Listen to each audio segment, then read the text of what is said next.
First, I'd really just like to thank you all for coming.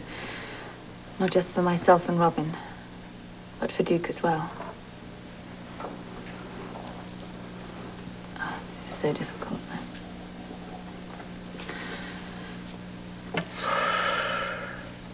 Well, he was everything a Scotsman's supposed to be. Very serious on the outside, but more than a little shy on the inside, wouldn't you say? He'd have been terribly embarrassed that we were getting here together to talk about what a great man he was. He'd have been pleased, but he'd been very embarrassed. He'd have sooner died than let something like... So he did. I'm sorry, I really can't get over how unfair it is to lose someone when you've been together for such a short time. I don't know what I'm going to do, you see, because he used to put so much into one little day, and I loved him. He was very sentimental,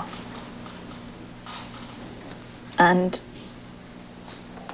he cared about everybody close to him, and he would do anything for anyone in trouble.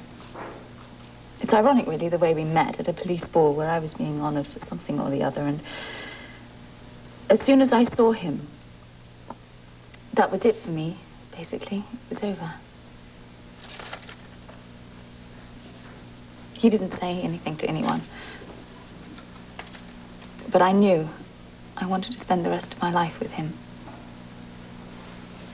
And then suddenly he wasn't there, and I thought that I wouldn't see him again, but I did that night, didn't I? I was booking, funnily enough, somebody who's now a very good friend of the family's. And in walked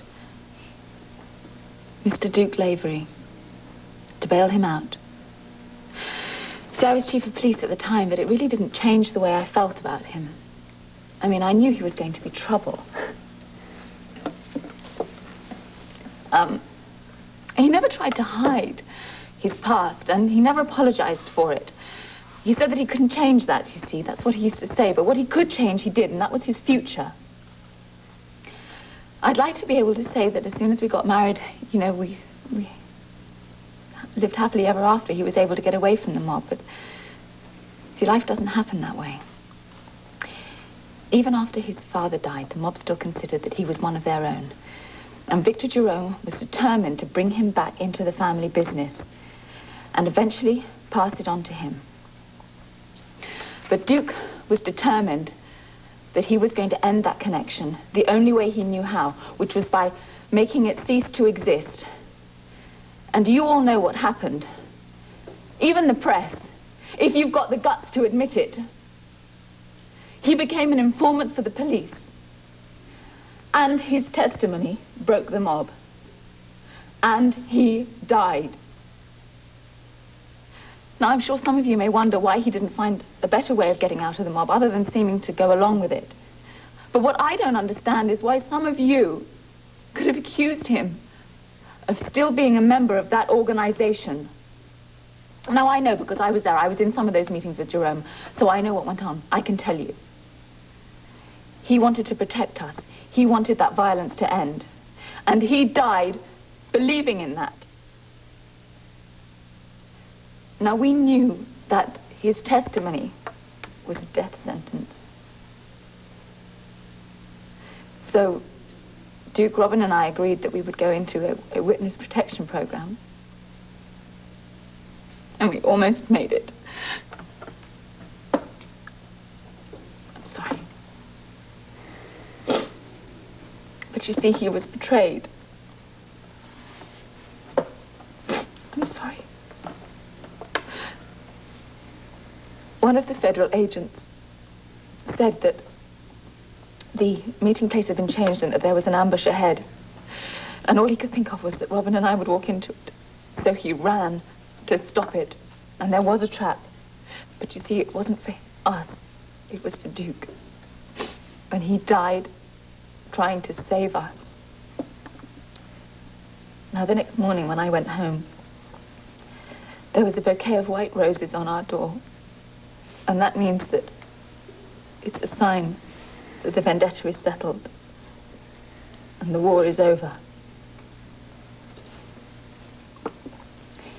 Duke wanted that violence to end, and now it has.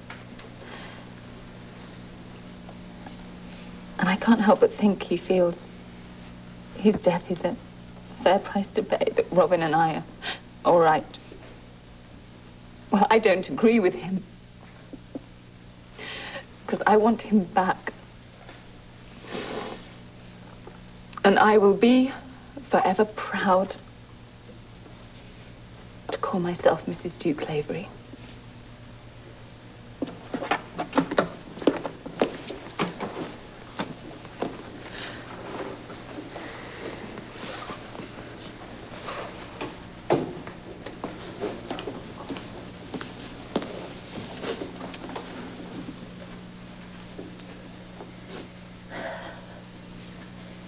By on bonny banks, by on bonny braes, where the sun shines bright on Loch Lomond, for me and my true love will never meet again. On the bonny banks of Loch Lomond.